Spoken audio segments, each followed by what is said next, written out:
I'm now joined by John Jastremski and Chris Lopresti for more reaction to the Subway Series finale. JJ, I'll begin with you. This is not the first time that we've seen Pete Alonso with a throwing error, this one ultimately deciding the game.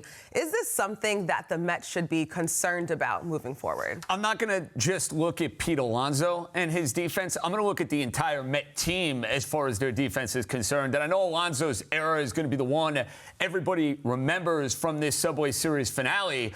But how about Mark Vientos in the first inning booting a ball that led to 2 Yankee runs? The bottom line for the Mets is they have terrific pitching. They have a tremendous lineup. Their defense leaves a lot to be desired. I don't think Pete's a great defensive first baseman. I love the accountability. I love the effort he's put into trying to improve as a defender. He's just not a great defender. It is what it is. Vientos has not looked the part defensively at third base. And I know Soto made a couple of plays out in the outfield.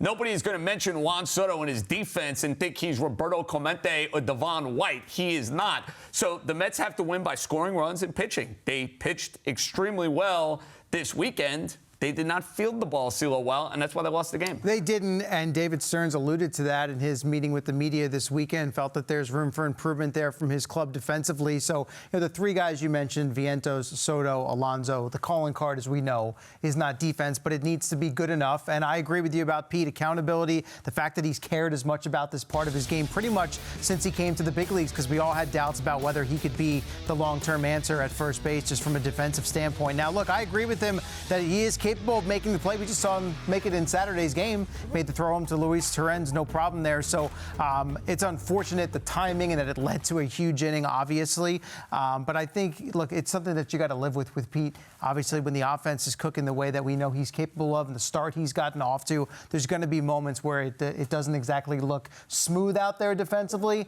It's a little bit more under the microscope when you talk about late game, pivotal moment, Subway Series at Yankee Stadium, but you got to live with some of that with him. Yeah, you don't want self-inflicted wounds to be the reasons why you lose games, especially games like this.